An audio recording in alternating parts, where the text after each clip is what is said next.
اعتصمت باللہ الفتاح القابض اعوذ باللہ السمیع العلیم من الشیطان الرجیم بسم اللہ الرحمن الرحیم۔ عزیزان گرامی، میں ہوں احسان العارف ایڈوکیٹ اور آپ دیکھ رہے ہیں احسان لا چینل۔ رمضان المبارک کا مہینہ ہے اور یہ مہینہ خود احتسابی کا درس دیتا ہے، اور یقیناً اس میں اللہ رب العالمین کی طرف رجوع لانا، اپنے اعمال کا احتساب کرنا اور اپنے گناہوں کی سے توبہ کرنا اور اپنے نفس کی اصلاح کرنا اس کا مطبع نظر ہے۔ اور خوش نصیب ہیں وہ لوگ جو ماہ رمضان کی جو برکات کے ساتھ ساتھ اس کے پیغام کو بھی سمجھتے ہیں اور ماہ رمضان میں خود احتسابی کر کے اپنے اعمال کی، باطن کی، اپنے معاملات کی اصلاح کرنے کی کوشش کرتے ہیں۔ اور اللہ نے پھر ہمیں موقع دیا ہے، نہ جانے آئندہ سال یہ ہو یا نہ ہو۔ الحمدللہ، اگرچہ تھوڑی سی کوئی خوشی کی خبر آتی ہے تو دل اس سے خوش ہو جاتا ہے، لیکن ساتھ ساتھ جو بقیہ معاملات کو دیکھتے ہیں، چونکہ ہم سارے معاملات کو قریب سے جانتے ہیں تو اس لیے ہم بہت بغلے نہیں بجاتے، بلکہ سمجھنے کی کوشش کرتے ہیں کہ حالات کو کس طرح سدھارا جا سکتا ہے۔ آج شاہدرہ کی ایک FIR ہے 4987، اس میں ہائی کورٹ سے ضمانت ہوئی ہے اور ہماری بھی ضمانت تھی، میں بھی اس میں کونسل تھا، اور ان لوگوں کی ہوئی ہے جو نامزد نہیں ہے۔ تو بہرحال ایک رستہ کھلا، لیکن یہ کیسا ظلم ہے کہ 4987 تک، یہ 4979 سے 8 FIR ہیں صرف شاہدرہ ٹاؤن کی۔ ایک دفعہ جلوس وہاں سے گزرا تو 8 FIR ہو گئی اور 8 مختلف واقعات کی ہیں، اور اس میں یہ جو 4987 اس میں 302 بھی لگی ہوئی ہے۔ تو یہ اس کی سینکٹیٹی چونکہ سب سے زیادہ تھی، آج اس میں ضمانت ہو گئی ہے۔ تو اب 4987 میں اگر کوئی نامزد ہے اور اگر کوئی یہ 4987 میں اگر کوئی ملزم ہے تو وہ یقیناً اس کے لیے آسانی ہوگی، اور جو لوگ بھی اس میں ہم سے رابطہ کریں گے تو انشاءاللہ ان کی ضمانتیں اس FIR میں کروا دیں گے۔ ایک اسٹریٹجی اور حکمت عملی کے تحت ہم نے اس FIR میں 2 ضمانتیں لگائیں۔ ایک کو ہم نے بحث کر کے، ہمیں پتا تھا کہ خارج ہونی ہے، لیکن اس میں ہم نے آرگومنٹس کیے اور اس کو ہم نے بقیہ کو ہم نیچے ہولڈ کیا، بقیہ کو روکا، اور اس کو اوپر لا کر پھر ہم نے اس میں الحمدللہ آج اچیومنٹ کر لی ہے۔ تو اب جو ATC میں ضمانتیں ان کی پینڈنگ ہے تو انشاءاللہ اس میں بھی ان کو فائدہ ہوگا۔ رول آف کنسسٹنسی جسے ہم نے کل بیان کیا تھا، ہم کوشش کریں گے کہ رول آف کنسسٹنسی پر باقی لوگوں کو بھی، سملر رول کے جو لوگ ہیں ان کی ضمانتیں ہو جائیں اور لوگوں کے لیے آسانی ہو۔ عزیزان گرامی، رمضان المبارک کا مہینہ ہے اور ہم ہر طرف ایک عقائد و اعمال کی اصلاح کی باتیں ہو رہی ہیں۔ ہم بھی ایک موضوع پر بات کرنا چاہتے ہیں، اور آج کا ہمارا موضوع ہے تنگ نظری۔ اب یہ تنگ نظری جو ہے یہ کیا چیز ہے، یہ کیا بلا ہے، اس پہ ہم تھوڑا سا گفتگو کرتے ہیں۔ تنگ نظری کہتے ہیں متعصبانہ سوچ کو، کم حوصلگی کو بھی کہتے ہیں۔ عام الفاظ میں وسعت کا نہ ہونا یہ تنگ نظری کہلاتا ہے، اور زیادہ سادہ لفظوں میں سمجھیں تو یہ وسیع و نظری کی ضد ہے۔ یہ تنگ نظری گویا کہ ایک نفسیاتی اور اعصابی مرض ہے، یہ کہ جس فرد میں ہو،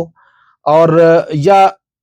کسی کارکن میں ہو، یا کسی لیڈر میں ہو، یا کسی جج میں ہو، یا کسی افسر میں ہو، جب کوئی تنگ نظری کا شکار ہوتا ہے تو وہ آہستہ آہستہ خود کو آئسولیٹ کرتا جاتا ہے، وہ آئسولیشن میں چلا جاتا ہے۔ اور یہ تنگ نظری کی وجہ سے وہ نہ صرف یہ کہ دوسروں پر اعتماد نہیں کرتا، بلکہ وہ ہر ایک کو اپنی شرائط پر اسے تعلقات رکھنا چاہتا ہے۔ تو جب کوئی لیڈر بھی تنگ نظری کا شکار ہوتا ہے تو آہستہ آہستہ وہ اپنی تنظیم میں خود کو شامل کر دیتا ہے، وہ خود ہی اپنی تنگ نظری کی وجہ سے اپنی تحریک، اپنی تنظیم کے لیے وہ خطرناک ثابت ہوتا ہے۔ اور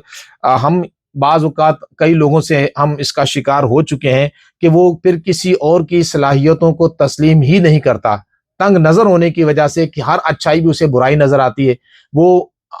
صرف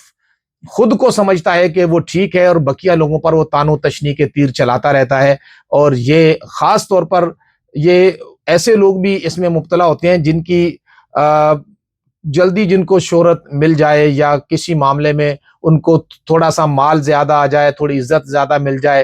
اور تھوڑا سا ان کو وقار زیادہ مل جائے، تھوڑا فیم زیادہ مل جائے، تو تنگ نظری کی وجہ سے وہ سمجھتے ہیں کہ وہ ہواؤں میں اڑنے لگ جاتے ہیں، اور پھر دوسروں پر وہ طعن و تشنیع کے تیر چلانا شروع کر دیتے ہیں۔ اور یہ بہرحال ایک ایسی بات ہے کہ جس کی وجہ سے وہ خود اپنا شکار ہو جاتے ہیں اور دوسروں کو اپنے خلاف جلدی کر لیتے ہیں، اور ہر ایک سے وہ ٹسل پیدا کرتے ہیں۔ تو یہ تنگ نظری بہرحال ایک ہمیں نہیں ہونی چاہیے، اور لوگوں کو بھی انسان سمجھنا چاہیے، صلاحیتوں کو کھلے دل سے تسلیم کرنا چاہیے، دوسروں کی محنت کو کھلے دل سے تسلیم کرنا چاہیے، اور دوسروں کی صلاحیتوں کا اعتراف کرنا چاہیے۔ اس سے کیا ہوگا کہ ہمارے دل میں جتنی وسعت پیدا ہوتی چلی جائے گی، زندگی ہمارے لیے اتنی ہی آسان ہوتی چلی جائے گی، اور زندگی ہمیں اچھی لگنا شروع ہو جائے گی۔ ہم جب تنگ نظری کا شکار ہوتے ہیں تو اس میں آہستہ آہستہ ہم خود ہی اپنے چہرے کو کالا کرتے رہتے ہیں، اور اپنا دل بھی کالا کرتے رہتے ہیں، اور پھر ہر ایک کو اپنا دشمن سمجھ کر ان سے ہم اس طرح کا برتاؤ کرتے ہیں کہ اس عادت بد کی وجہ سے ادارے تباہ ہو جاتے ہیں، اور اس عادت بد کی وجہ سے گھر تباہ ہو جاتے ہیں، اور کاروبار لوگوں کے تباہ ہو جاتے ہیں، تنظیمیں اور تحریکیں تباہ ہو جاتی ہیں، اور اس عادت بد کی وجہ سے اور اس خاصیت کی وجہ سے، تنگ نظری کی وجہ سے، انسان لاکھوں لوگوں میں رہ کر بھی گویا کہ تنہا ہو جاتا ہے۔ تو عزیزان گرامی، میرا معافی و ضمیر، میری بات جو میں سمجھانا چاہتا ہوں، آپ ممکن ہے کہ بین و سطور میں اسے سمجھ گئے ہوں گے، اور انشاءاللہ ہمیں چاہیے کہ ہم تنگ نظری سے نکلیں، اور ایک وسیع نظری کے ساتھ، وسعت قلبی، وسعت ذہنی کے ساتھ لوگوں سے معاملات کریں۔ اور میں سمجھتا ہوں کہ اس وقت اہل سنت میں جو معاملہ ہے، اس میں اہل سنت کا بیڑا غرق اس تنگ نظری نے کیا ہے۔ میں اس کو تھوڑا سا اگر براڈ سیناریو میں دیکھوں، ایک براڈڈ سینس میں اگر ہم دیکھیں، تو تنگ نظری نے اہل سنت کے ایک وسیع طرز، ایک اسکول آف تھاٹ کو اس تنگ نظری نے آئسولیشن میں اسے مبتلا کر دیا ہے، اور اس تنگ نظری نے ہمیں تباہ و برباد کر دیا ہے۔ تو ہم چاہتے ہیں کہ ہم اس سے خود بھی نکلیں، اور دوسروں کو بھی نکالنے کی اس میں ہم ترکیب کریں، اور اس کے لیے ہم نے لوگوں سے ملاقات کا سلسلہ شروع کر دیا، ایک مشاورتی مہم شروع کی ہے، اور بڑی وسیع نظری کے ساتھ، اور تنگ نظری کا دور دور تک اس میں شائبہ نہیں ہے۔ ہم لوگوں کو اپنے ساتھ جوائننگ کریں، اور لوگ ملیں، مل کر کے گلدستہ بنے، اور خوبصورت گلدستہ بنے، اور وہ خوبصورت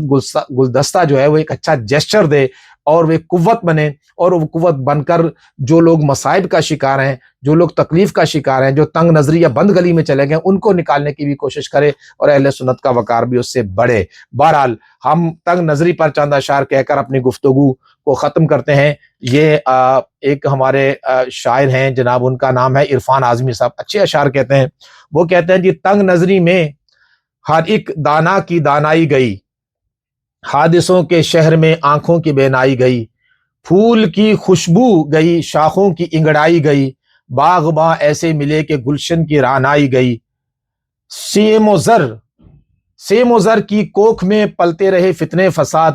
مفلسی ہر دور میں سولی پہ لٹکائی گئی، چھوٹی چھوٹی بات پر ہونے لگی خون ریزیاں، حلم بندہ پروری شان شکیبائی گئی، میری سچائی پہ عادل کو نہ آئے گا یقین، اس عدالت میں بہت جھوٹی قسم کھائی گئی، جب نظر بدلی تو دل بھی ہو گیا کوہتہ بین، جب نظر بدلی تو دل بھی ہو گیا کوہتہ بین، درد کی وسعت گئی، زخموں کی گہرائی گئی، جاگ اٹھے انسان کا سویا ہوا شاہد ضمیر، صبح نو اس آرزو میں بار بار آئی گئی، قوم و ملت کے لیے عرفان کیا کرتے جہاد، قوم و ملت کے لیے عرفان کیا کرتے جہاد، زر زمیں کے واسطے ساری توانائی گئی۔ میرا خیال ہے کہ اس شعر کو اب تھوڑا غور سے سنیں کہ تو بین السطور میں بہت ساری باتیں آپ کو سمجھ آ جائیں گی۔ تو ہنستے مسکراتے رہیں، اور دعا کریں کہ اللہ تعالیٰ سب کے لیے آسانیاں فرمائے، اور رمضان المبارک کی برکات سب کو نصیب ہوں۔ اللہ حافظ۔